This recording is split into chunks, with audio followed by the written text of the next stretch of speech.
And greetings. Happy Monday. Welcome to the Steve Deace Show, live and on demand here on BlazeTV, radio, and podcast. My name is Steve Deace. I am joined alongside Todd Erzin and Aaron McIntyre. And of course, all of you are welcome to join us as well. There's lots of ways to let us know what you think about what we think. Try Steve at stevedeace.com. That's DEACE. I'm not really sure right now what outlets to direct you to and which ones not to. Obviously, nobody has a Parler account at the moment. Those are gone, with Parler being completely deplatformed. What we saw over the weekend is very similar to what we saw before Super Tuesday, but I'll talk about that a little bit later on in the show. So you can follow me on MeWe. Just look up Steve Deace there. We are shadow banned on Facebook. You can try following us there. Good luck.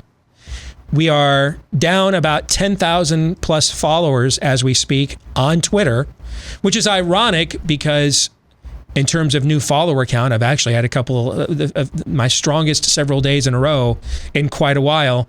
But it's like every time I add one, I'm losing one instead. All right. But you can keep following us for now on Twitter at Steve Deace Show. I just heard about Gab like 2 days ago. I spent then 2 days trying to get on there and create an account. I think I have finally been able to do so. They own their own servers. That is so, but their servers are clearly so overloaded, which I guess for them is a good thing. All right, so look for Steve Deace on Gab if you were there. I don't know a lot about it. Again, I'm not much different than you. I've just got a bigger microphone and no more people in the system. I am trying to figure out this entire process alongside all of you. I know right now probably isn't the greatest time to remind you about my brand new book, since Amazon is who deplatformed Parler. I don't know where else you would go get it, though.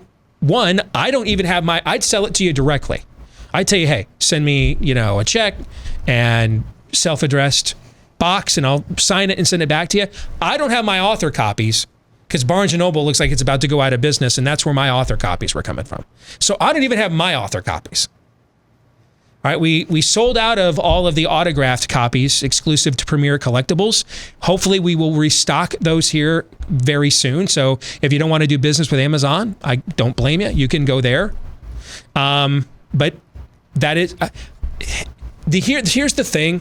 I know we've joked about, and I hope and I trust you guys are smart enough to know. We joke around about buy the book for my kid and stuff like that, and it's really just my own self-deprecating defense mechanism. Because for all the talk that we give about crushing me for self promotion, I'm really not that good at it, and I'm uncomfortable with it, and I kind of suck at it, and I'd much rather talk about what I believe than about me. The reality is, I think the story that we have written here with a nefarious plot is powerful and has the chance, I think, to touch some hearts and change some lives. And unfortunately, the only place I can think of right now that I know for sure you can buy a copy of the book is at Amazon.com. There's no other place for me to give you an audiobook other than Audible. It's what the moment we're at here today, I've been warning you about all this time. There's no way for us to disconnect from all the people that don't share our value system. We're out of suburbs to move to. We're out of exurbs to move to. We're out of rural places to remote places to escape to. Figuratively and literally. There's no way around it. Does anybody other than Apple or Google make phones? I don't think so. All the apps you would want to get. So I signed up with Gab. I can't get an app because they're all banned from the store. So you have to get it right off their website, which is, overrun despite all the servers that they have. So one of the things we're going to talk about today, next hour, if we didn't have COVID lockdowns and restrictions, if we didn't have those things, and if I were on the speaker circuit right now and asked to come talk at your event or your church about where we're at as a country and how we got here, what would I say? Next hour, I'm going to give that talk. We'll set it aside as a separate video. We'll put it on the various platforms that are still willing to host it, I guess. Do we still have a YouTube page, Aaron? Do we still have one? Last I checked, yeah. All right, so youtube.com/Steve Deace. You can go to rumble.com/Steve Deace, DEACE. We'll post it there too. But it's a practical battle plan for people like us. People that can't launch lawsuits, that aren't currently in office somewhere. It's a practical plan for each one of us. But before we announce that plan, I think we need to take a very sober and brutally honest assessment of why we are here. So we're going to do that next hour of the show, okay? This hour of the show, we're going to spend a lot of time talking to our good friend Bob Vander Plaats at the bottom of the hour. We'll get a reset of where things are at right now, but I do want to start with some good news, if I could, all right? And I know it's trite, but sometimes in life, man, it is the little things. If you have not taken advice, and maybe last year, listen, Built Bars are great. I've probably blown it maybe a little out of proportion because last year there weren't a lot of good new things that we discovered because all the new things were all denied and shut down.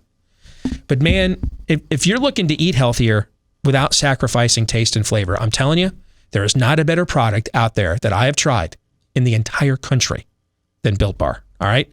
Less than 160 calories or less in every bar, 5 grams of sugar or less in every bar, 5 carbs or less in every bar, up to 20 grams of protein in every bar. You've never had a protein bar like this. Certainly not one with the texture of a candy bar and the taste. All the various flavors that they have. I've got some candy cane brownie and white chocolate sea salt caramel waiting for me today. For my 2 Built Bars a day that I do. Over 20 flavors, all covered in real chocolate. This is the best new product that I have found in the last year. And you can right now get 20%. You want to try it as well as a new product. Use my name, Deace, as a promo code. Get 20% off your next order. Promo code Deace, DEACE. 20% off when you go to Built, BUILT, BuiltBar.com. Again, that's BuiltBar.com. All right, let's go ahead. Aaron, let's give everybody a reset and a rundown of what happened while we were away. What happened while we were away, brought to you by The Purge. It's real, it's spectacular, and it's happening right now. On Friday evening, major big tech companies, including Google, Apple, Facebook, and Twitter, likely colluded, yes, I'm saying that out loud, to purge major conservative figures and an entire platform from the face of the internet. Beginning with Twitter, who permanently banned President Trump from his Twitter account. Facebook CEO Mark Zuckerberg had already announced earlier in the week Trump was banned from that platform as well as Instagram indefinitely. Reddit banned its Donald Trump-centric subreddit on Friday. The live video platform Twitch announced a temporary ban on President Trump's channel. The e-commerce platform Shopify shut down all of Trump's accounts on Friday. The payment processor Stripe also announced on Friday the company will no longer be processing payments for President Trump's campaign. But big tech was just getting started. The Twitter alternative website Parler, which has been growing by leaps and bounds, along with the growing specter of big tech tyranny, was not only banned, but totally deplatformed itself over the weekend, starting on Friday night when Google and Apple threatened to remove the app from their respective app stores, saying the app was used to organize and incite the Capitol riot.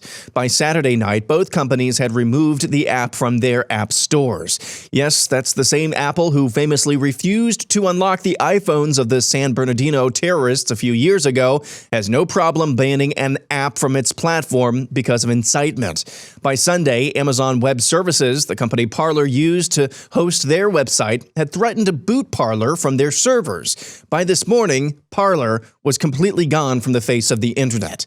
But it got even worse as Parler CEO John Matzey explained to Fox Business's Maria Bartiromo. Not just these 3 companies, every vendor from text message services to email providers to our lawyers all ditched us too on the same day. Twitter CEO Jack Dorsey gloated about the annihilation of his competition on Twitter over the weekend.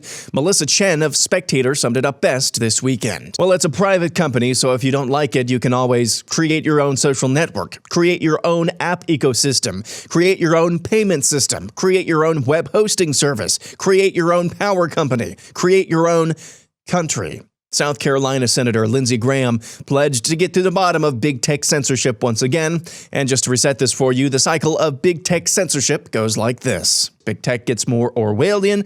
Conservatives are outraged. Republican senators write strongly worded letters. Republican senators threaten big tech companies. Nothing actually happens. Everyone forgets. And now this. More disturbing video is being uncovered from the riot at the U.S. Capitol building last week. One in particular shows a Capitol police officer being grabbed by rioters and beaten by one man in particular with an American flag. One Capitol police officer, 42-year-old Brian Sicknick, died of injuries sustained during the riot on Thursday night. Sicknick was also a veteran of the Air National Guard and, according to the New York Post, was an avid supporter of President Trump, who had written numerous letters to his congressmen and newspapers over the years detailing his deep disillusionment with both the Bush and Obama administrations and the entire system of government. According to the New York Post, who spoke to people who knew Sicknick, quote, after serving his country and observing the workings of its government, Sicknick had come to believe that America is governed by a self-interested, unresponsive, and unaccountable oligarchy. So to sum up today's montage for you, a group of apparently angry, frustrated people, some nihilists, some Trump supporters, stormed the U.S. Capitol last week, killing a police officer who ostensibly shared many of their views.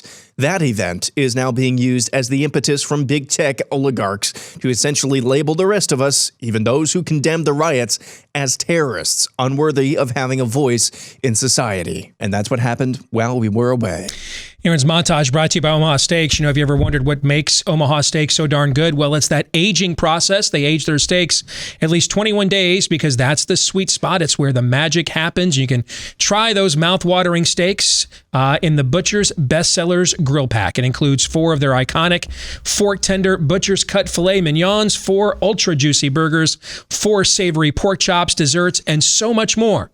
And that is a carnivore's delight right there. Go to omahasteaks.com, enter my name, Deace, D-E-A-C-E, into the search bar for a special price on the Butcher's Bestsellers package. Plus, get 4 more chicken breasts and 4 more of those delicious burgers for free. Man, that's a lot of meat. All right. So Omaha Steaks, the leader in gourmet steaks and food since 1917. omahasteaks.com to get all of that. You're looking for the Butcher's Bestsellers Grill Pack in the search bar for the special price. Put my last name, D-E-A-C-E. Put my last name in, Deace. 100% money back guarantee because they're pretty confident that you're not going to need it. You're not going to want it. You're going to love this product. And I've ate these for years. Trust me, you will. All right. omahasteaks.com. Use the promo code DEACE. All right. Today in the overtime, which I have completely forgotten about. So I hope you guys are going to come up with something that we're going to discuss because I've been so busy at work with what's going on and talking to people I know around the country and in our industry. I totally forgot we even had an overtime till 5 minutes ago. So Todd, you're on it. Good luck.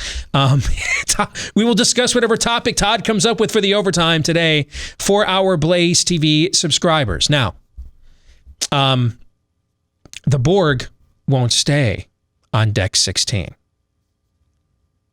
So if you think just deplatforming us on social media is where this will stop, the Borg won't stay on deck 16. If you want to make sure that you can continue to get our content, us on this show and every other show we have here on Blaze TV, thankfully hundreds of thousands of you are already subscribing. But that's about the only way that we can guarantee in the next 10 minutes, in the next 10 weeks, months, that you're going to be able to continue to access our content daily. Go to blazetv.com/Deace. That's where you can go to get a discounted subscription today to Blaze TV. blazetv.com/Deace, and you'll get all the content that we do exclusively for Blaze TV subscribers.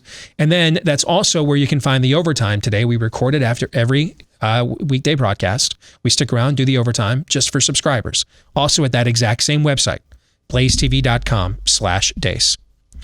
There's 2 points I want to make out of Aaron's montage. And then I have a lot more to say about the events of the last few days, next hour. There is a talk that I have been mulling over and percolating that I was going to wait and do for later. That I thought it would be easier to hear some of this later, when maybe emotions from this election have simmered down at least a little bit.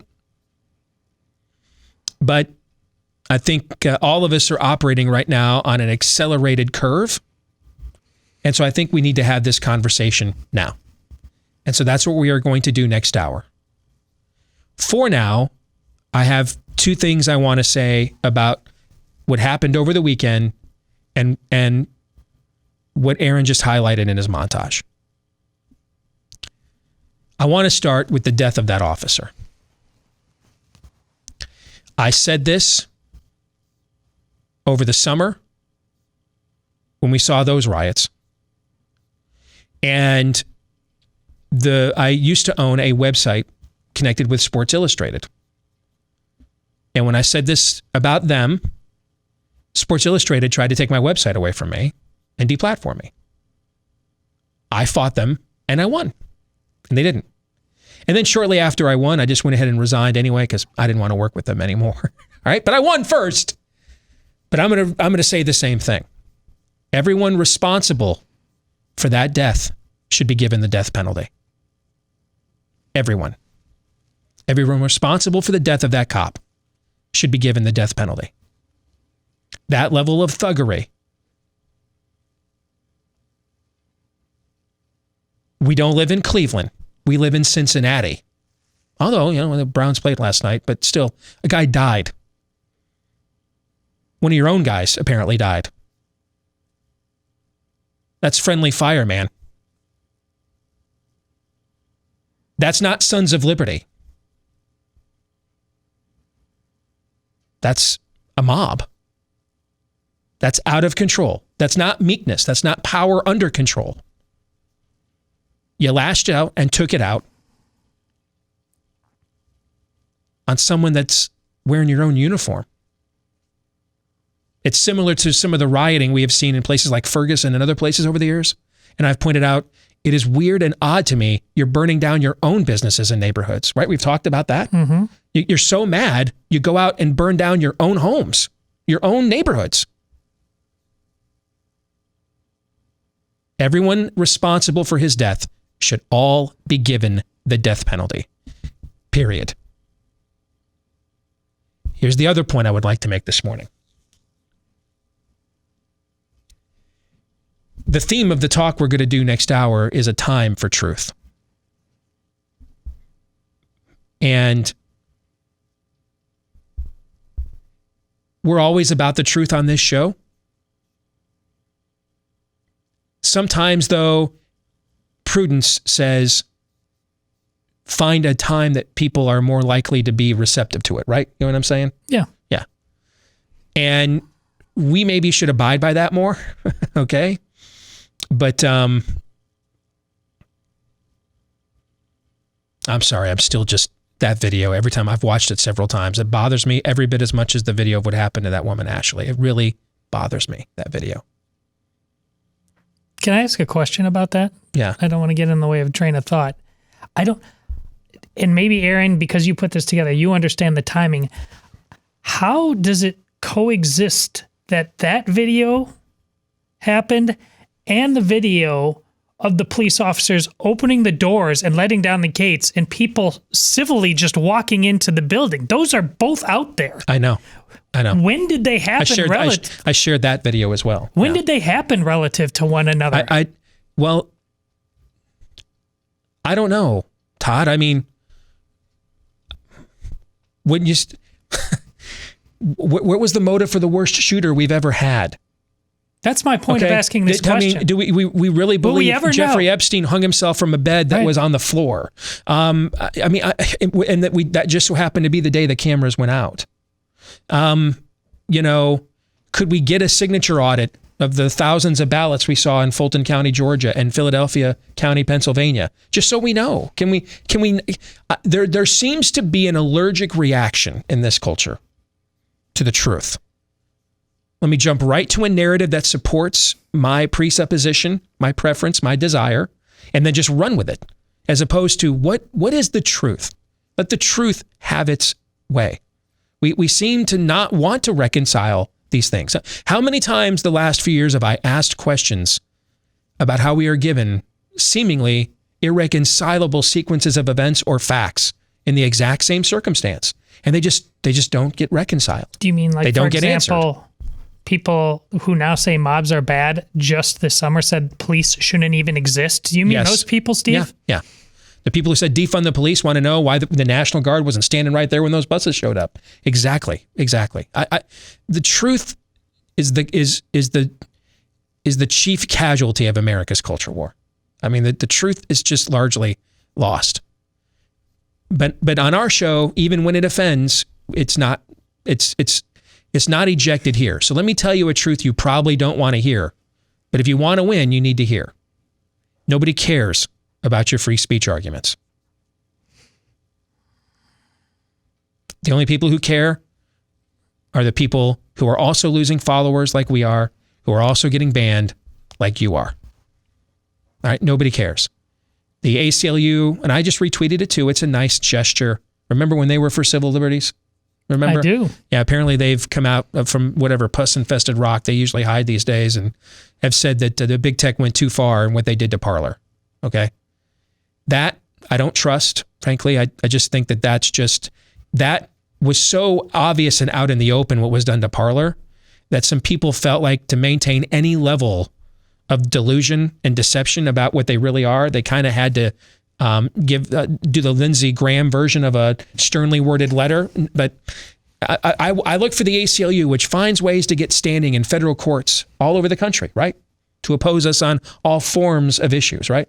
I come back to me when someone at the ACLU walks into a federal court and goes after big tech and files a suit against them, like they do against your school if you want to have a prayer before a football game, right? Right. Until that happens, I really don't care about their blogs, columns, or what they have to say. It's just all grandstanding. That doesn't mean on a corporate level we are out of options.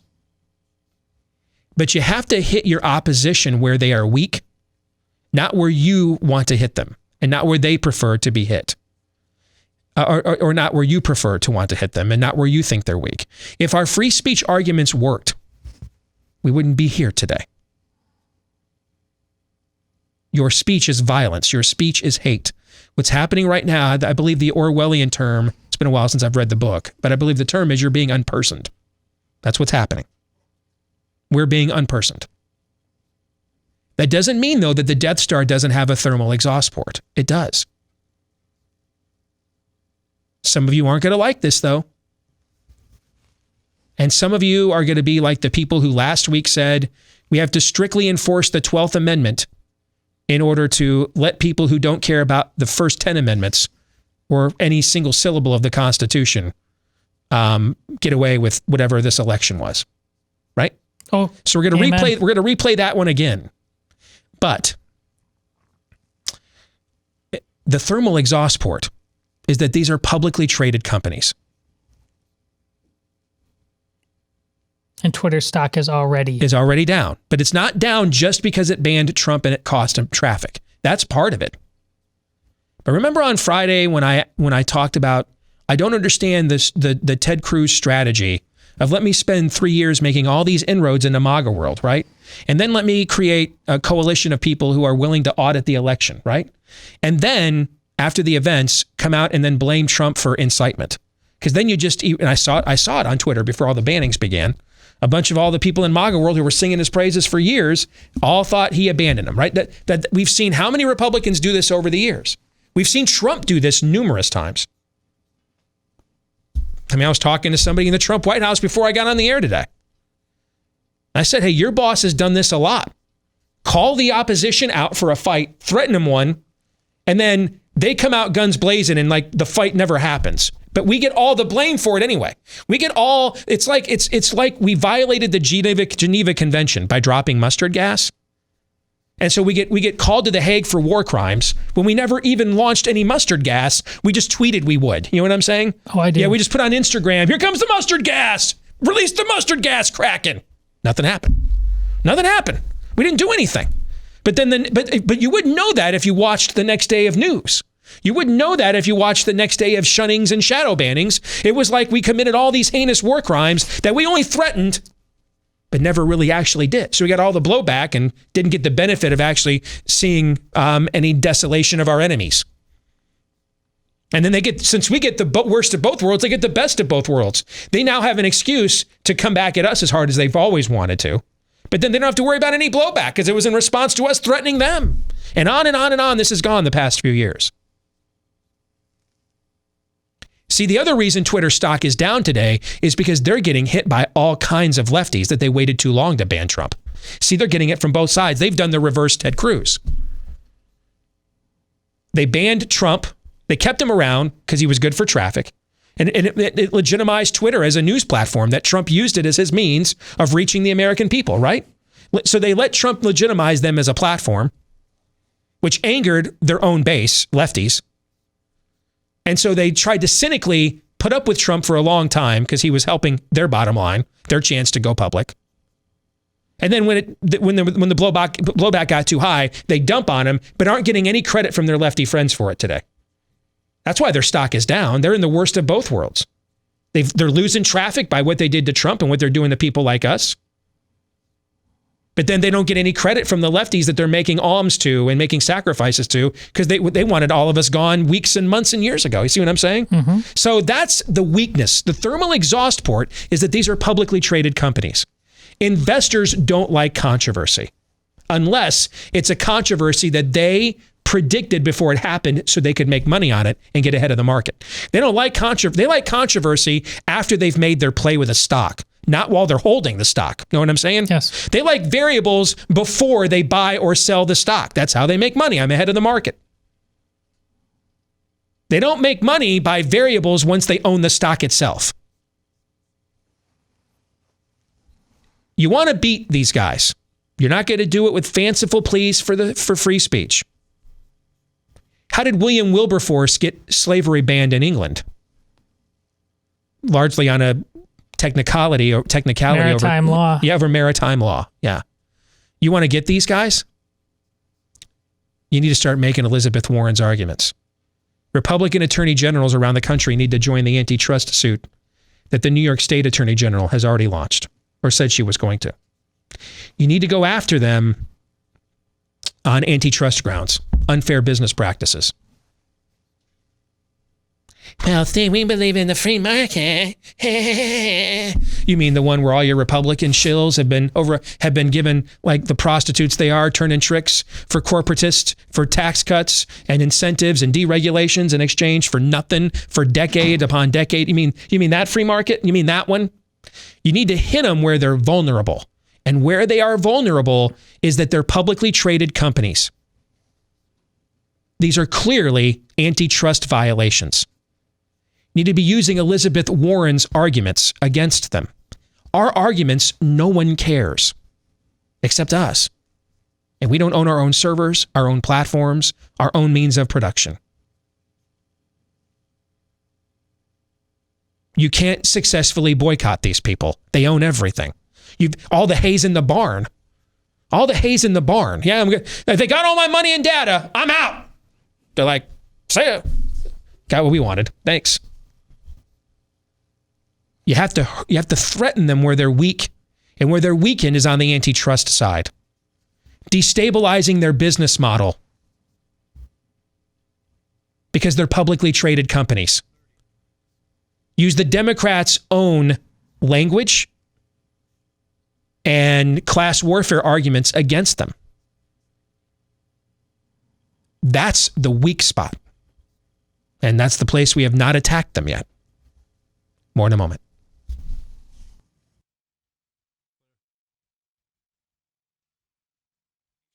You know, in 2021, a truly diversified portfolio needs more than the traditional mix of stocks, bonds, and mutual funds. It needs private real estate, and studies have shown that portfolios with an allocation to private real estate generally deliver a better risk-adjusted return with more annual income and lower volatility over the past 2 decades, thanks to its track record of consistent performance through multiple market cycles. You know, it's like Lex Luthor. Gene Hackman's Lex Luthor says in the first Superman movie, his father taught him that land was the one thing they weren't making any more of, right? That's kind of how Fundrise rolls. They provide you access to diversified portfolios of private real estate to all investors with their industry-leading, easy-to-use platform. So whether you're looking to add stable cash flow via dividends or prefer long-term growth through appreciation, Fundrise makes investing in private real estate as easy as investing in stocks, bonds, or a mutual fund, and their team of professionals carefully vets and actively manages all their real estate projects. And you can see for yourself how 130,000 investors have built a better portfolio with private real estate. It takes just a few minutes to get started. Go to Fundrise, F-U-N-D, Rise, all one word, fundrise.com/Deace today. Again, that's Fundrise, fundrise.com/Deace. One more time, that's fundrise.com/Deace. Let's welcome in our good friend Bob Vander Plaats from The Family Leader. Good to see you, brother. How are you? I'm very blessed. How are you doing? Happy New Year. Happy New Year to you as well. It's been a few weeks since we have seen you. So let me just start then with a elevator open question. What do you think about what's going on? I have no other agenda other than that. What do you think?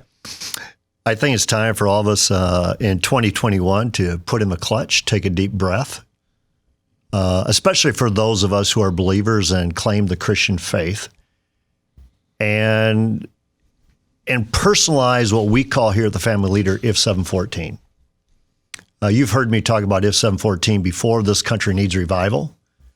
I think nothing was more clear on Wednesday when I was watching the news and the accounts, the pictures, the videos of going, we need revival. And to not be just a thing that we throw out there, the country needs revival, but I think it begins with me, begins with our ministry, with our family, and hopefully the ripple effect will go out from there. And what's interesting, Steve, is I was in Scottsdale when everything unfolded on Wednesday, and I was at a national conference and had the opportunity to speak at a dinner that evening. And I said, there's a lot of things, a lot of emotions I wrestled with that day, but probably one of the most tragic was when I saw windows getting busted and doors getting kicked in and storming the Capitol. And I don't care what side of it you're on.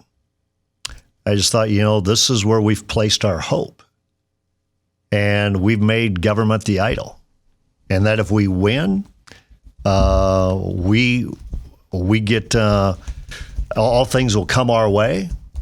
The blessings will come, and if we lose, it's totally destructive. It's over, and I think our hope must be a lot higher than that.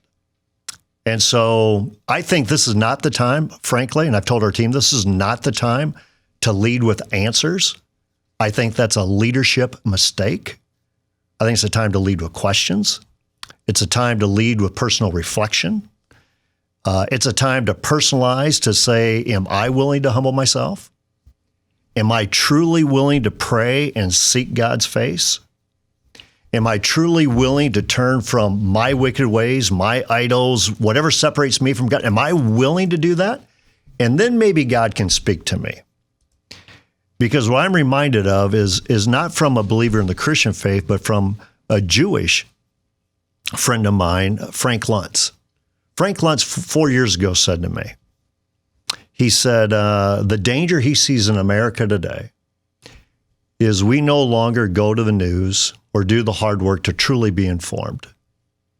But we go to our echo chambers, our narrative, to be confirmed. And he said, I see that as being a huge danger. And I'm not saying Frank is right on a lot of things, but I believe that to be true. We're going to our echo chambers and saying, if you say this, you must be wrong, and therefore I should hate you. And I'm going, you know what? Jesus was on to something. Love God, look higher, and then love your neighbor as yourself. And if you can do those two things, there might be hope. And so Our deal today is we're going to try to personalize this 714, not only as individuals and as families, but as a ministry. And then we are going to get about the business that we've been doing the last several years, and that's with the Daniel Impact of inspiring the church to engage government, not for the advancement of a candidate and not for the advancement of a political party, but for the advancement of God's kingdom and for the blessing of family. And we've seen tangible benefits all the way through, and we're going to double down on that. And but I think it's a good time for reflection for all of us versus like, you're right, I'm wrong, and I'm gonna stomp you down if you don't believe the way I believe. So I have 2 follow-up questions to that. Sure. Because I want our audience to understand how what you just said is applied. Number 1, when one side of the argument is adamant that this is now a zero-sum game, it's not just enough for me to win as a majority and then I get to govern while I'm in the majority. But I don't want your viewpoints tolerated. Your existence is offensive. When one side of the argument is at least entertaining that notion or has elements within its ranks that we, long before Donald Trump ever came down that escalator or became president, we were talking about things like bake the cake bigot, right? Sure. These things are not new, right? I mean, you have fought against these things on an organizational level yourself. You bet. When one side has made it very, very clear that you can reflect all you want, we're just going to take everything while you do. What do we do then? I think one is you try to love your neighbors yourself. I don't think you're going to win by saying I'm going to scream louder and I'm going to bash in harder. And, I agree with that. Then what's the opposite of that? Oh, I think what it is, I do believe. Or the antidote, maybe. Okay, so maybe it's the high school principal in me. We're all heck broke loose at the high school. And it's a deal about, guys, everybody needs a Lamaze breath right now. Put in the clutch. We need a pause button. What if you can't get them to pause? What if they refuse to pause? Well, okay. What would you do if the student refused to pause and instead say, I'm just going to keep beating up the other student anyway? Well, as a high school principal, I'd have some real options there. Mm-hmm. But as a citizen of the United States, you don't have that right to say, okay, they refuse to pause. I'm saying it's time for us to take on personal responsibility. And you know what? Then I think what we can do is we can find the leadership way out of this. As far as we say all the time, look higher, think bigger, expect more. I still believe that. And I think that is... What are we looking for? What would the action be that we would do differently? Well, I think differently is that one is, instead of just pointing our fingers at the other side's to blame, they're you know what? I've been screwed for a long time. And what's amazing me when we take a look at this, we live in the most prosperous country in the world that has been unbelievably good to us. Every one of us in this room, in this studio, lives way above and beyond any means that we ever thought possible that we do. And so to me, when I take a look at some of this stuff, I think we're like a spoiled rich kid. That we deserve this now. I was born on third base and I believe I hit a triple. And I'm going, we're losing a lot of fundamental tenets. And the big thing, what Paul said in his letter to the Corinthians, I beat my body. I put it into strict discipline. Why? So I will not be disqualified for the prize. I won't be compromised for it. So I'm saying when we go out, let us go out with, that our hope is not in a vessel of government. That's a ripple effect of our hope. We believe elections matter. That's why we play in them. Mm-hmm. We believe policies matter. That's why we play in it. That's why we have a whole team down at the Capitol today. But the thing is, our real hope is not there. And so I would say, let's don't be a reflection of that. And so, and as they try to shut us down, whether it be Twitter, whether it be Parler, whatever else it might be, which I think is a huge mistake. I think it's a complete outkicking of anybody's coverage to say this would be the answer to that. I'm also reminded the church has blossomed and it has grown and revivals have begun under persecution as well. You will not thwart the gospel of Jesus Christ. So therefore, I think instead of walking around like, boys, I've got beat, I'm lost. Like, no, there's real hope today. And so we're going to look at long term. And that's what we said initially when we changed our model 4 years ago. and now it's in 12 other states and hopefully growing, about we will authentically embrace the bride of Christ. I believe Jesus at his word. I don't believe Jesus made it. I'm saying, I don't think it works anymore. Upon this rock, I'll build my church. The gates of hell will not prevail against it. What do you want the church to do? I want, first of all, it's not so much what do I want the church to do, because we're all part of the church, right? Mm-hmm. Is what I want to do is say that the harvest is plentiful, but the laborers are few. So let's join in the mission of the harvest. What's the mission? The mission is to bring light to darkness, is to share the good news, it's to the gospel. That's the thing that'll still go forward today. And so when evil presses, evil doesn't win long term. And so inspire the church. In our role, we say we inspire the church to engage government, big C, for the advancement of God's kingdom and for the blessing of the family. We believe long term that will make the difference. Versus just screaming louder and saying, you know what, this is the way it should be. Okay. There's a lot of fault to be turned around. Let me...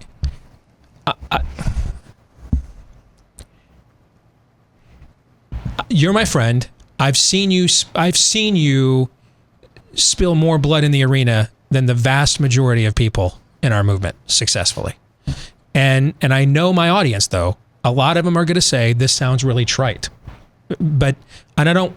And you've actually done things that matter. So trite is not what your ministry does. So I'm trying to get my audience to have you quantify for them what this looks like. So let me give you a specific situation. Okay.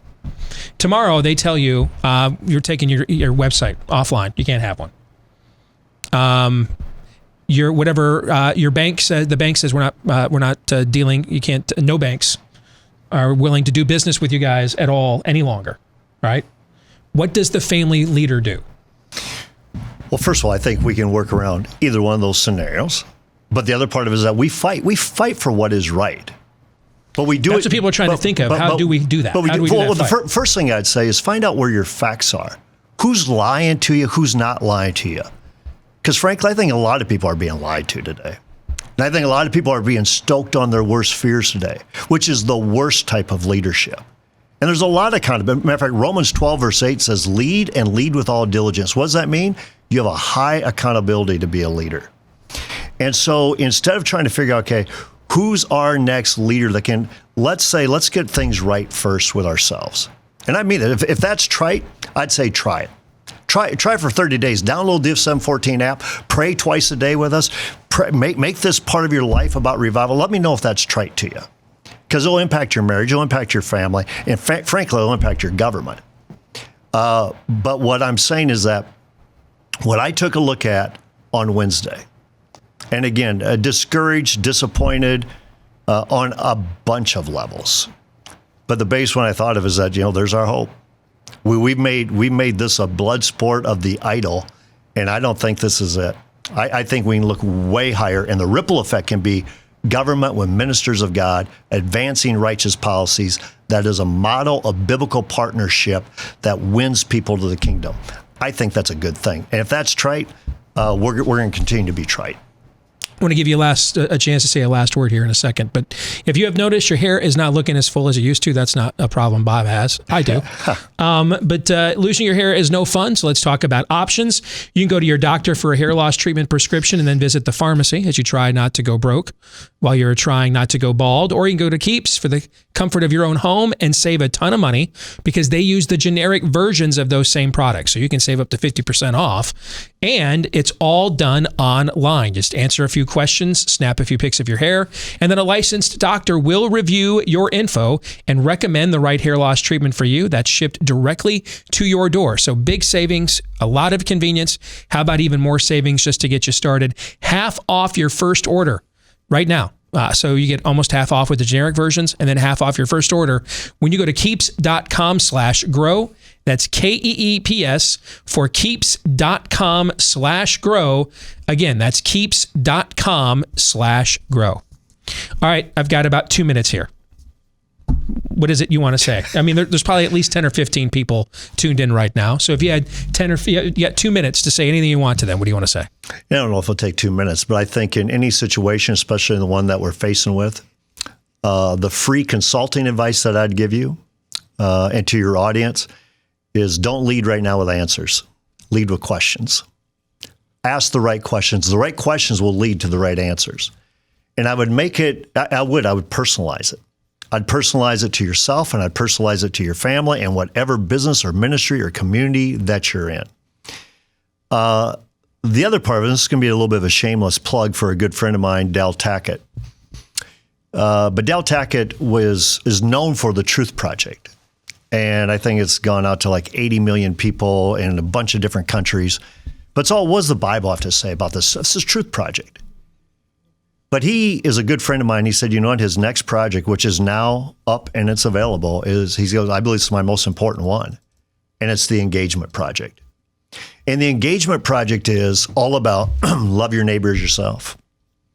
And are you willing to have that conversation? Am I willing to have the conversation with the neighbor of mine who has a Biden-Harris sign out in their front yard, or somebody who looks completely different than me? Am I willing to have a dialogue, not to say I'm right, you're wrong, but to say, you know what, I'm going to love you. I want to care for you. And maybe that'll open up conversations for much longer to where, you know, I'm trying to win more than the next debate, but I'm trying to win long term, what Paul would say, you know, that's the harvest field. And so I think if you haven't heard of it, I'd tell you to take a look at it. If you want to know where is hope, I think Engagement Project. And I'd also download that app of If 714. Go to if714.com, download your version, and join us in prayer. We need, I mean, you talk about trite, the whole deal about I'll pray for you, but then when I leave, I don't. This country needs prayer like never before today. Well, I think that's pretty obvious. No doubt about that. All right, man. Thank you for joining us. Appreciate it. God bless. All right, next hour. I think it's time for us to. I was going to do this here in a few weeks, maybe after things had simmered down, but I think it's accelerated. I think it's time to do it now. I think we need to have a brutally honest assessment for how we ended up where we are. That is going to include some self-reflection, as Bob was just talking about. But I'm actually going to give you a few suggestions that of things I think we can do differently. We're going to do that here next. And we are back with Hour 2, live and on demand here on Blaze TV, radio, and podcast. I'm Steve Deace, by the way. Todd and Aaron are here too. If you do listen to the podcast, we love you every bit as much as, hopefully, you love us. Show your appreciation if you don't mind. Leave us a 5-star review.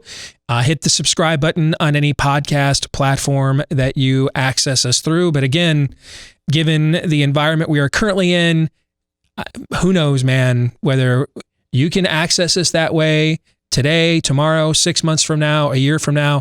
The only way we know for sure we can deliver our content to you if you want it is if you get it directly from us by becoming a Blaze TV subscriber. That's why we set up this network with a subscription model in the eventuality that the day that has now arrived eventually would. All right, so go to blazetv.com and get a discounted subscription to Blaze TV today at blazetv.com/Deace. DEACE, blazetv.com/Deace. This portion of the show brought to you by our friends over at realestateagentsitrust.com. You know, these are some uncertain times, are they not? A little bit. A little bit, yes. The times in which Andrew Cuomo tweets out, we can't keep things shut down until the vaccine gets to everybody. It's just going to cost us too much. I'll take things you tweet after you think you've actually finally won the election for $1,000, Alex, right? If you had Andrew Cuomo opening up business on Monday morning in response to the events of the weekend with essentially one of the number one reasons people voted for Donald Trump in November, they wanted their lives back. Hit that on your bingo card of 2021. I mean, this is the uncertainty of the times in which we're in. That's why if you were going into a real estate market, man, always make sure you've got an agent that you can trust. But that's especially true right now at realestateagentsitrust.com. Every agent there, by the way, this is a site started by Glenn Beck and his associates who kept running into agents who talked a good game but then didn't deliver the desired results when needed the most. So they wanted to make sure that you didn't suffer the same fate as them. They started this site. It's a referral business. No agent gets listed whose track record of success has not been fully vetted Otherwise, they wouldn't be referred to you, and they can probably find you an agent that you can trust just about anywhere that you'd want to move to around the country. All right? And the name kind of says it all. realestateagentsitrust.com. Again, that's realestateagentsitrust.com. So this hour, if we didn't have these COVID lockdowns, and if I were on the speaker circuit right now, whether it's talking to your church or to your organization about where we are right now as a people, as a country, and a movement, what I'm going to do this hour is the talk I would give. All right? And it's called A Time for Truth. And it comes really in two parts. This first part here, we're going to talk about how we got here. And then the next part, later this hour, we're going to talk about some things that we can do next, that we can do as individuals. You know, unless you're a state attorney general, you can't, you know, or work for the Department of Justice or a major corporate attorney. You can't file antitrust lawsuits against big tech, right? You can't do that. But that doesn't mean those of us that are just everyday average, you know, do most of the living and dying around here Americans, doesn't mean we don't have any options. And so I'm going to present some later. But I had originally shared with what we're going to talk about here. I had originally planned to share this with you later. After tensions and frustrations with this last election had simmered down somewhat, I thought maybe emotions wouldn't be as raw. Therefore, it would be easier for us to be maybe brutally honest with ourselves about where we are and where we're headed without a reset. However, I think the events of this past week have made it pretty clear that time right now is of the essence. And I think that Lord Nefarious is on the move. So let's set the situation. We don't have a political party to protect us. And we really haven't for a long time now, if we're being honest with ourselves. Our institutions have almost all been co-opted and turned against us. The long march through the institutions has nearly finished its race. The spirit of the age that has invaded American exceptionalism since the 1960s has initiated, I think you're watching, its final phase of its upheaval, takeover. I think we're in the end game now. The cavalry isn't coming. Maybe the cavalry is. Because all we have left right now is one another and our faith. The good news is that's what made American exceptionalism in the first place. And in past generations, long before America was even a gleam in history's eyes, it brought down what people thought at the time were supposedly unstoppable empires. These are going to be difficult times, or at least more difficult than the average American has suffered through. And no one longs to live in times like this, particularly with as many creature comforts as we now enjoy. I mean, even our current cultural implosion is going to seem luxurious, like watching NFL playoff games on Nickelodeon, okay? Even our current cultural implosion is going to seem luxurious compared to the eras that saints of old had to endure. But that large cloud of witnesses is watching us now. They are, I think, cheering us on, urging us to stand in the gap, reminding us that our faith has stood the test of time, while time claimed every other movement and tyranny who dared to oppose it. And if we renew that faith, I like our odds. That's why our slogan this year on the show is "The Answer is Us." Now, if what is happening to our beloved country is the judgment of God, then you know what, man? The Lord giveth and the Lord taketh away. But either way, blessed be the name of the Lord. I mean, truth be told, it's not as if we don't deserve it. It's not as if I don't deserve it. I mean, all of us have sinned and fallen short. All of us, to some degree, as Americans, have abandoned the birthright forged from the lives, fortunes, and sacred honors of our ancestors. Those ancestors, by the way, they toppled Hitler, King George.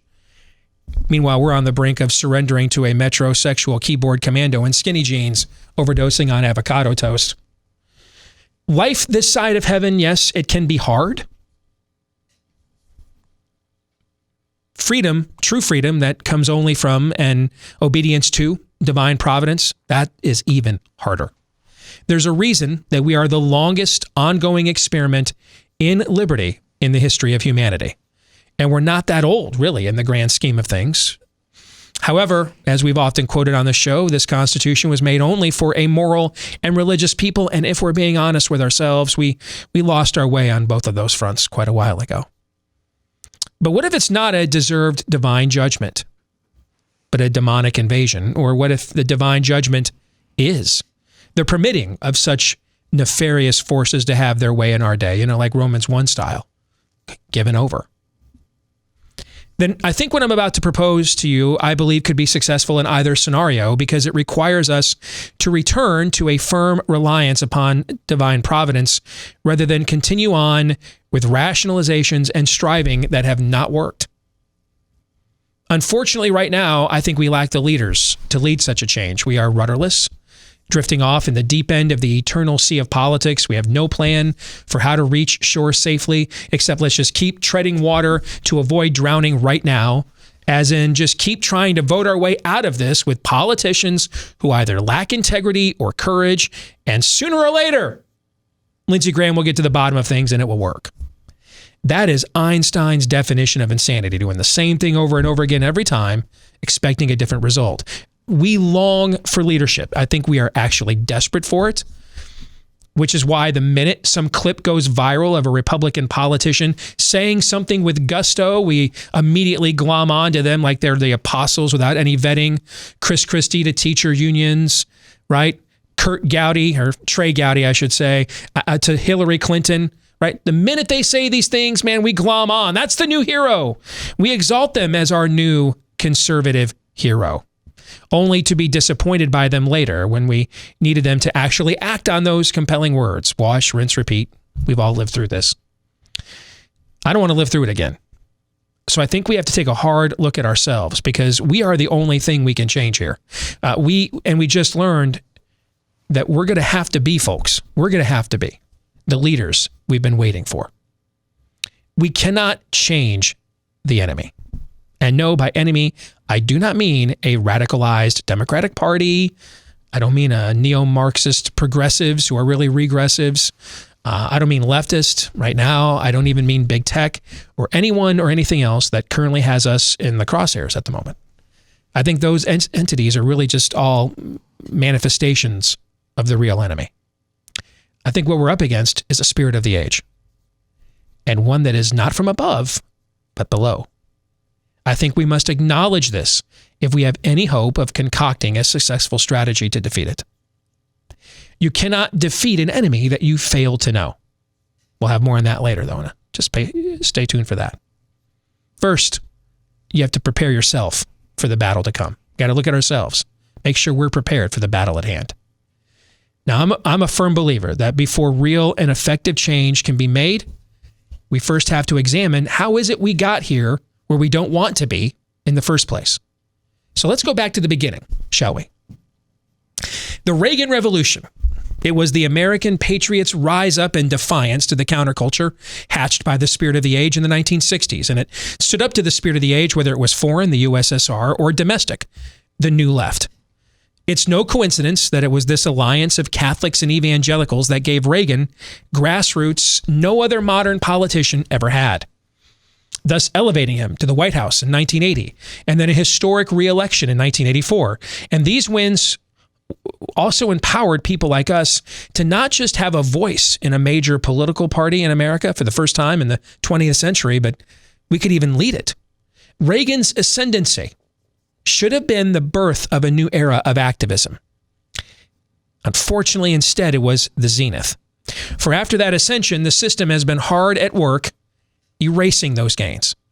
Other than a brief moment, I would argue, with the contract with America in the mid-90s, we have been on the political defensive ever since. We have won a lot of elections over that time, yet kept losing ground.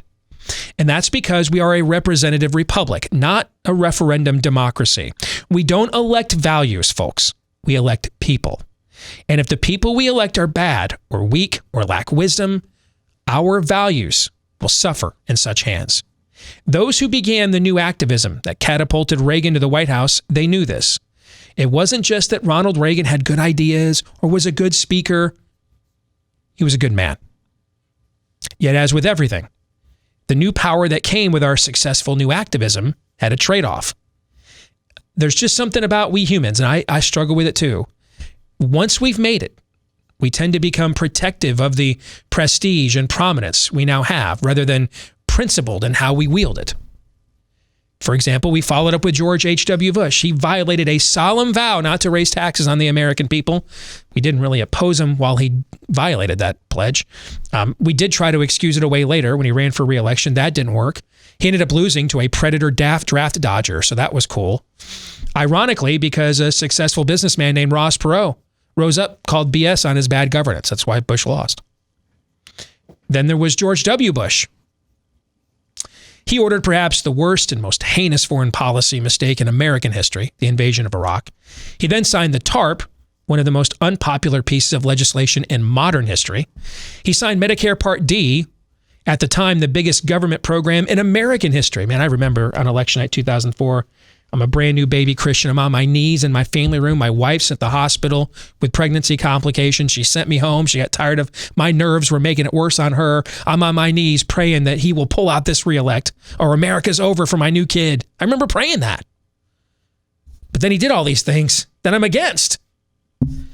And we excused them all because Al Gore's fanciful stories, love story, the movie wasn't really written about him. He didn't really invent the internet. John Kerry's flip-flops and the Swift vets for, or whatever it was called, Swift boat veterans for truth. All of those things were just so much worse. So essentially, we just got those guys as policies while voting for the other guy. By the way, that same George W. Bush that we sold ourselves out for, he was selling us out last week for daring to ask if the election was credible. So there's that. We conveniently forgot John McCain stabbed us in the back more than any GOP senator of the era. Once he got the nomination, there you go again, got the magic R. Then after he lost to Barack Obama, he went back to the Senate to betray us some more. So that was cool. And then there's Mitt Romney, who originally got into politics in order to oppose Reagan and the new activism. He ran on that when he ran for Senate in Massachusetts. We rewarded him by lying to ourselves about all of that after he became the GOP nominee, and he has since repaid our self-delusion by consistently opposing us as a senator from arguably the most consistent or conservative state in the union. So that's cool. Oh, in between, let's not forget the Tea Party in between, which went from a powerful voice of reform to a brood of grifters that drained it of all of its salt like the vampires they were. Faster than you can say Barack. Folks, we keep attempting to make it morning in America again, attempting to recreate the original success of Reagan with cheap knockoffs and self-refuting rationalizations, not so cleverly disguised as situational ethics.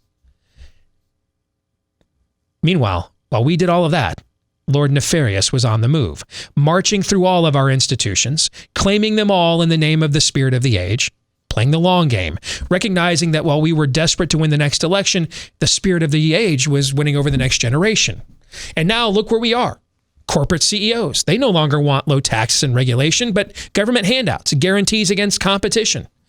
So like right now with the COVID lockdowns, they leave the giant outlets are all open across the country while the local guy, for safety of course, must close. Subsidized schools, universities teach our children to hate their country. Churches close the minute the state says so. And in many cases, tragically, it's probably for the better, since too many of them were already being infiltrated with paganism like critical race theory instead. I could go on and on.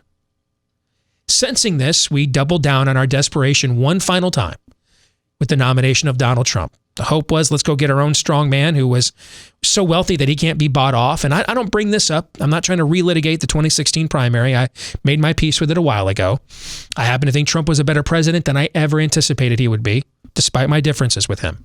Which is why, after not voting for him in 2016, I proudly did so last year without any hesitation.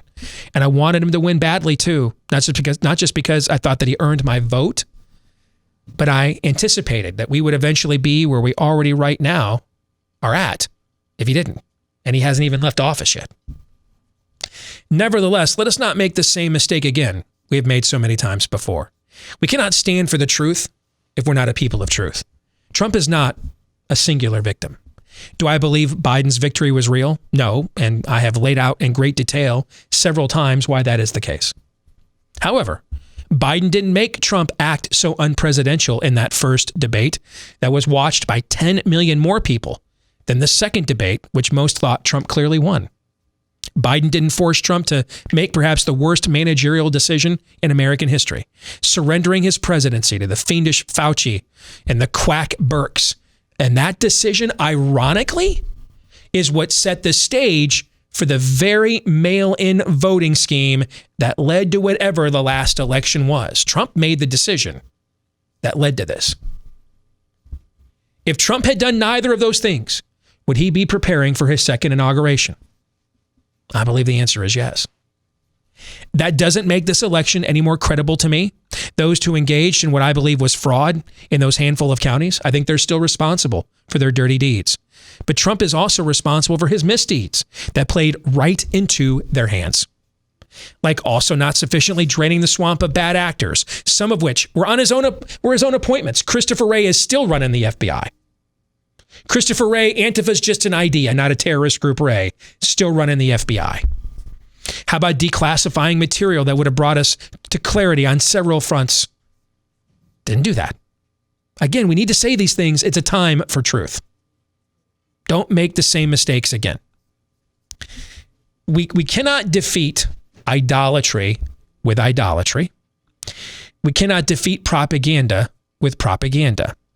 We cannot defeat moral relativism with situational ethics. We're playing for some big stakes here now, folks. No less than the future of the free world is at stake here. We are probably all that is standing between us and some English-speaking knockoff of China's consumer-driven communism, complete with a social credit system installed by Google to make sure we all play nice. And of course, it's the state that will decide what nice is. The enemy we are up against is shrewd. He's been at this game for a long time. This current spirit of the age, not his first rodeo. In fact, it's not even really original material. You're listening to the Greatest Hits album. He gave us what we wanted. The monkey's paw story, famous story, the 3 wishes, but they come with a price. He gave us an elephant's paws to grant us the political wishes to continue pursuing after election wins. But the price was he got what he wanted. Our children, their hearts and minds, the culture, our cherished institutions. We thought we were being Jacobs, but really we're Esau's. We took the stew to quench our political hunger now. He took the birthright to starve us out for good later. And now we are cornered. The mainstream media helped Trump win the nomination in 2016, believing he would be easy to beat in the fall. And in the meantime, clumsy and crude enough that they could finally convince the American sheeple we are the racist and bigots they've been branding us as since long before Trump ever considered running for office. But you turned the tables on them and he won the election.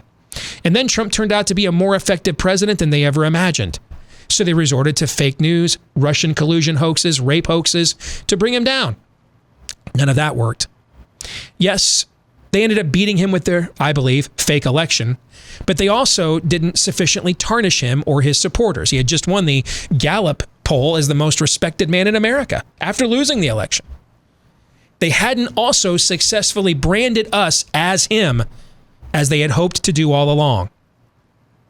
That all changed on January 6th with a gathering that began as a modern-day Boston Tea Party and ended in confusion, sadness, tragedy.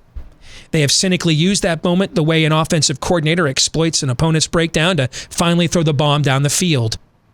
And the spirit of the age is now doing to us via big tech what it did before Super Tuesday to necromance the once dead candidacy of a dementia patient. Order 66 went out back then that Bernie Sanders was too honest, too Soviet, therefore too easy to defeat. So the spirit of the age would not hand him its mantle. So the order was given to take him out. And in 72 hours, Biden went from dead in the water to the nominee. This weekend, it was given again. The spirit of the age cannot risk the same people who defied it to get Trump elected, then exposing its fake news and hoaxes to successfully undermine its Biden Trojan horse once he's in office, especially now, with ultimate victory is so close. For what is the point of winning and then having all that power if you don't use it? So they are mercilessly doing what despots always do when they can't win an argument. What do? Silence the argument from ever happening. This brings us to where we are now. The spirit of the age directly controls every meaningful institution in America, other than the ones that fear it too much to be of any use to us. And now it controls the free flow of information too, as well as the means of production to create your own alternative, as Parler just found out. This is how the spirit of the age works. The enemy is effective not because he denies us what we want, but he grants it. We wanted it an alternative to flee big media, and we got it. We all moved our platforms to it, and then once we were all there, at the spirit of the age's mercy, we were introduced to big tech instead. So what can we do? Where do we go from here? If we learn the right lessons about how we got here in the first place, we do have options that would hopefully prevent what the spirit of the age is luring us into. A zero-sum game, nihilism, everyone loses. I think we're being set up for another ambush as we speak. I'm going to discuss that and some action steps here in the next segment. But first, Todd and Aaron, I want to get your thoughts. All right. Lots to say. Long time ago, Steve, you had a not unreasonable request that people not use Nazi analogies. But you made clear it's mostly because people just do them really badly and lazily. And people are saying the same thing again. People are using them very badly right now. But I believe, and Steve uses a Star Wars analogy, Order 66, I believe you're a damn fool if you're not thinking about how Nazi Germany came out of a nation that for centuries before that, and if I may connect World War I to World War II, because that's a very long tale of 30 years of war and identity. Before that, centuries of Germany being the height of European and Western civilization, culture, music, philosophy, psychology, art. All of that became the final solution. It can turn like that. We, America, have been the center of Western civilization now for 250 years. And here, now we've gone from being a place where justice and liberty demanded that John Adams, on the eve of the American Revolution, after his own countrymen had been killed by redcoats, still knew the right thing to do was to defend them. Now we bookend that with where we are now. That we must get rid of Parler. Which means that tyranny is basically thought of as mercy now. That's where we are. When that happens, you can't tell yourself lies about we're better than that, the normal, that just is somehow. You really, really have to sober up and realize the tales this generation and the generation before us has been telling itself ever since Reagan about who we are, what we're fighting for, how good we are at it, is utter nonsense. And that absolutely has to start with the church. But the constant confusion of what we saw at the Capitol, that this just can't happen. Well, first of all, this show for certain has been telling you it's going to happen, and it would happen. We knew that without question. You cannot continue to say the things you say and believe the things you can believe about what is good and bad and arrive at transgenderism and think that chaos is not going to be the prime dish on your menu. You simply can't. That is going to happen. You must reconcile yourself to it. And you must realize that all your thoughts about Jesus, well, Jesus, a priest on the order of Melchizedek. Well, you know what Melchizedek did When he offered bread and wine to Abraham, what just happened? What did Abraham do? He went and slayed the evildoers who hurt those who he loved. We really don't know what we're talking about when we talk about our faith, words like liberty. We have no idea what we're talking about. And I'm not even talking about the left. Of course, they're gone. We don't know. Got to come correct on that or it's over. When weeks like the last week happened, and that's not to say that this is just a repeat of something that's happened before, because last week was seemed to sear into people's mind, whether that's from the programming or whether it's natural or genuine, I should say. I see the ultimate Jesus juke all over the place. From when Todd's talking about the we people wearing our jerseys, the ultimate Jesus juke is to see a boat sinking, people screaming, help us, save us, save us. And then to say something along the lines of, it's okay, God's in control. Of course it's true that God is in control. That doesn't excuse you from not taking action when you see something that is going down. That's where we are right now. I think at least when it comes to the church, I'm going to be really honest with you.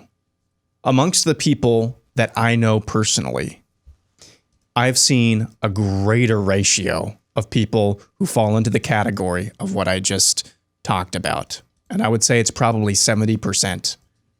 See the boat sinking and say to the people on the boat, it's okay, God's in control. Of course, it's true that God is in control. God also gave you a brain, an ability to do things, an ability to glorify him through the things and the platforms that he put in your stead. Do something. So what can we do? I have some suggestions next. A lot of us, particularly this time of year, when we get active again and haven't been for a long time, man, that inflammation really kicks in. You've been fighting it for a long time now. Hey, an inflammation, not the same as an injury. If you have an injury, go get it medically treated, all right? But if you're dealing with those aches and pains that just ruin your day, it can be the back, neck, hips, any of those kinds of muscles or joints. It's the hip flexor for me. That's where you want to check out a great product, one that I use every day, Omega XL. All right. Pain relievers, topical rubs can just mask the problem, but Omega XL will neutralize the inflammation that causes those painful, stiff joints and muscles. And what I love about it too, all natural. 35 years of research backing up the formula of all natural ingredients here that you're going to find within Omega XL. 35 years. All right. So if you want to get started by ordering Omega XL right now, you get a buy one, get one free. When you visit OmegaXL.com, you've been putting it off for too long. All right. This is getting in the way of you living the life you want. Deal with that inflammation. Visit OmegaXL.com/Steve. That's Omega, just like it sounds. OmegaXL.com/Steve. All right, let's get to part 2. A time for truth. How American patriots got here, and then some suggestion of what we can do next. So to defeat our enemy, you have to deny an enemy its primary objective. And if you don't know what your enemy calls a win, you can't deliver it a loss. The spirit of the age sought to make the Democratic Party its political tool via the invasion of the counterculture. Many of you know that, lived through it. But what I think was hidden from us until recently is why. For decades, we have been operating under the premise that the Democratic Party was radicalized in order to make our institutions and traditions over in the graven image of the spirit of the age. And so we would often catch them in their hypocrisy. We've been doing that all weekend. Hey, the Ayatollah is still up on Twitter. Trump is not, right? We've been pointing all these things out. The Democrats hate the rich, supposedly, but are often supported by the richest, like glamorous movie stars and tycoons such as Warren Buffett. They play the race card against us while holding urban areas they have controlled hostage for generations via dysfunction and poverty, right? How many times over the years have you tuned in and heard that show in conservative media? How many times over the years have I done it? Despite all these years, we have caught them in these devastating hypocrisies. The Republican Party has struggled mightily to make inroads with the working class and minority voters Democrats dutifully betray and still get the votes of. It's because I think we've misdiagnosed our opponent. The enemy here is not political. It is spiritual. The Democratic Party is not a rival political party. It is the Vatican for a rival religion. It's the government seat. All roads no longer lead to Rome. They lead to the Democrats. It both sends out cultural influencers and receives them, just as the Christian church has always done. It funds its missionaries and causes, just as the Christian church has always done. It defunds heretics and seeks to suppress that which it sees as obscene, just as the Christian church has always done. It just defines each of these terms from the other side of the looking glass. It's like a twilight zone where groupthink is defined as the truth. What I'm describing is, well, a cult. That's why we have struggled to make inroads with the very constituencies Democrats often punish the most, their own people. No one suffers from a cult more than its own membership. The Democratic Party is the spirit of the age's fulcrum, the vortex where all its power pivots to its various tentacles, and the supply lines of funding are both given and received. But the Democrats here, they're deluded too. They believe they're a movement to undo America's past wrongs and usher us into a brave new progressive utopia. The same utopia everyone who does a deal with the devil falls for. Except when you dance with the devil, folks, the devil does not change. He changes you. The enemy is not using the Democratic Party to conquer us, but to end our way of life. Not to redefine our way of life, but end it altogether. At the heart of every spirit of the age, once the window dressing and enticing sensuality and catchphrases are all stripped away, is nihilism. The enemy is giving Democrats, we got the elephant's paws, they get the donkey paw. They get what they want, power, in exchange for what he wants, the means by which to strip us all of the peaceable power we have to oppose him. The enemy has effectively planted the bombs on both the RNC and DNC ferry boats like the Joker in The Dark Knight, except he's the one this time planning on setting them both off. He's taking away all your peaceable means to politically resist in the hopes that you will come out of your homes with the guns so that he can then roll out the tanks. And he has sold an American political party they can preach a new progressive gospel to save America if they just get rid of people like us, when it's really the doctrine of demons. Set these two, then you set these two against each other. You draw them out. Set the two against each other, hand them both machetes, and then get out of the way and watch them set the whole thing ablaze with maximum carnage and chaos. The enemy loves the zero-sum game. And that's what I think we're being lured into. But there is another way. We don't have to fall for this again. The God from whom our rights comes from, he plays by his own game. Not even death stymies him. But the challenge for us, as Abraham Lincoln once pointed out, is not whether he's on our side, but whether we are on his. So based on my knowledge of Scripture and church history, I believe we should consider responding to this with the following tactics. Number one, I think we need to check our motivations. Whether God rebukes or resurrects, his primary motivation is always the same: love. If we choose fear over faith, despair over hope, victimology over victory, and hate over love, we have no chance to win. We cannot do these things better than the opposition. 0 times 0 is 0. Number two, we have to refuse to be silent. In the scriptures, God speaks out of the jackass of a pagan conjurer, lowly shepherds, plain old fishermen. The Messiah himself was more than a carpenter. He can speak through you too. Open your mouth. Refuse to be silent. But do so out of love for your Lord and the truth as well as others, but do so with boldness. Speak. Number 3, follow God and not man. If what government commands violates your God-governed conscience or the word of God itself, refuse to comply. Any unjust law is no law at all. A man-made law that violates the law of God is no law at all. And this goes both for the believer in the general population as well as in public service. Special shame to those of you who would help the spirit of the age enforce its capricious and demonic edicts because you're, quote, just following orders. You're on the wrong team, brother. You're not worthy of that badge, and you have violated your oath of office. Similarly, if you win public office, stop forcing and funding that which God says is wrong. Hey, I'm governor of this state now, and we're not killing kids. So, see you tomorrow. Not doing that. Took an oath, so help me God. God says, do not murder. So we're not going to murder. We're just not doing that here. I'm in the state legislature, we're not funding that stuff. Pour one out. Thank you. Appreciate it. Supreme Court says, I don't care. Some, Pazuzu federal judge out there in Californication speaks up. Now, give him the old Chris Pratt wind-up response. No, we're not doing that. We're not doing it. What are you going to do? Blog? Oh, no. The primetime lineup on MSNBC will hate me all the more. Who cares? Who cares? Number 4, the answer is us.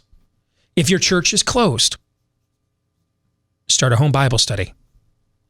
If you don't like your local rep for any office, run for his seat or encourage and assist someone you believe is better equipped to do so instead. Organize a group of local businesses to all defy lockdown and reopen on the same day. The same with those Chinese face diapers we know don't work. No more one housewife walking in there or one woman who's just had enough. No more. I want to see 20 or 30 men walking into that Walmart, Target, all of you together, and we're just going shopping and we're not wearing them. No. Be the tireless minority that Samuel Adams noted often wins in history, that history is often won, not by a majority, because the majority are almost always sheep, but by the tireless minority. Number 5, this one's going to be weird.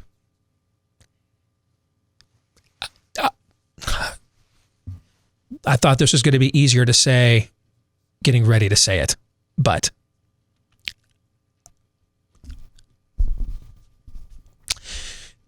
stay in the Republican Party. Gosh, I need a Silkwood shower after that. I know this is going to sound weird coming from me, all right? But hey, only Kirk could make peace with the Klingons. It's a party I have justifiably condemned how many years now? How many years have I longed for an alternative? However, I think we are out of time. Again, it's time for truth. It's not the truth I would prefer. But I think we're out of time to build something that could even impact the process substantively within the time we have to avoid a zero-sum game, a nihilistic outcome here. Furthermore, I believe just as we were lured into abandoning the bias of big media for the censorship of big tech, we are now being lured into starting something new, one particularly aligned with Trump, whose brand, if we're being honest again, has been severely tarnished with many of our countrymen.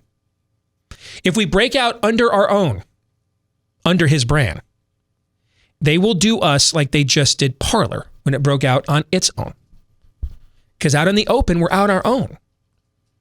They will brandish all of us as basically terrorists. We won't just be deplatformed. Like I went to get Gab Pro when I signed up today. I have to pay with like Bitcoin. I can't use my debit card. They'll do that to us. They'll refuse to process our donations and dealings. You'll be unpersoned, as Orwell said. However, since the GOP is grandfathered into the Overton window, there is political protection there by remaining under its brand. But that brings me to the next point. If we're going to stay, we have to live differently while we're here. Number 6, we have to treat the Republican Party the way it deserves. What does that mean? We stop using situational ethics. We stop rationalizing it. We stop deceiving ourselves and others for it. When its politicians do right, support it and vote for it. When they do wrong, let them suffer the consequences. We wouldn't follow our unbelieving family members we love into lies and corruption. So we don't do it for a political party that does not love us. Let the Democrats help us separate the wheat from the chaff. If we can't beat these people in primaries, let the Democrats finish them off. Yes, that includes party leadership. Yes, that means we may be in the minority at times, but we've been in minorities with majorities most of my career.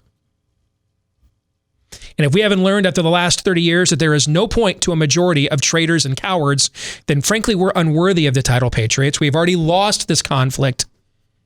Just go home and take it. No more do we vote for anyone anymore out of fear. They either earn it or they don't. This will help us to reestablish also some credibility with our countrymen, because we love talking about absolute truth and fixed standards and then have a tendency to look the other way and abandon them in order to excuse the behavior from our guy while condemning it from our opponents. Again, either it's a time for truth or it's not. A Republican majority with Mitch McConnell and Susan Collins in leadership and John Cornyn, what does that do for me? I know what the answer is. Nothing. I just lived through it.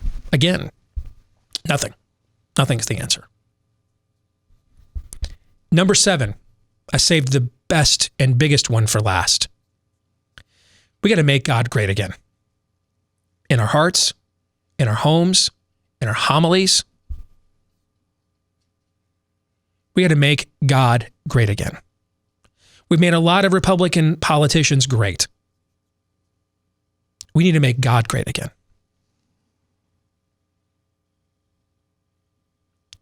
Now, I have more to say on each of these points. In the future, I'll probably do some specific content on each of these particular 7 tactics. But for now, I think there's just a generic blueprint. And by the way, this is not original. I have literally plagiarized all the most successful reform movements in history, including the one that founded this country. The Second Amendment is an insurance policy, but the goal of every insurance policy is to never have to use it. We have peaceable means to restore truth, justice, in the American way. We just have to deploy them. We also have our eternal insurance through Christ. And he promises us whoever loses his life for his sake will find it. It's time for us, the people of truth, to believe in that once again. Let go of the ways of this world, all of its stinking thinking. Stop trying to beat the world and its prince at its own game, and instead return with humble hearts to a firm reliance upon its one true king. We must vow that those who sacrificed for us to enjoy the freedoms we're at risk of losing today shall not have sacrificed in vain, that American exceptionalism under God shall have a new birth of freedom, and that government of the people, by the people, and for the people shall not perish from the earth. The answer is us. All right, gentlemen, we have about a minute. Your thoughts? Well, I'm just going to follow up on what I said at the end of part 1 by commenting on what you said about making God great again, your 7th plank. This is what I mean. Right now, the God we believe in is basically a coward. And we need to reconcile ourselves to that. That's what we have done to him after all he has done for us. Start there. And don't keep going until you get that figured out. I think at this point, the very, very first kind of action plan that you pointed out is maybe it's there for a reason, maybe it's not. But I think I want to go back to that, checking our motivations. We're not victims. God doesn't give us a spirit of fear, but of power, spiritually. That is probably the biggest step to get over, because I and anybody listening and anybody in this room right here could tell you 15 different ways this country is screwed. We're never, ever going to reverse course if that is our frame of mind, and it's all too easy to do. Start by taking the simple, small steps, and that's what this does. I'm glad to have done that today. We're going to stick around and do the overtime for the rest of you. See you tomorrow. John 3:17.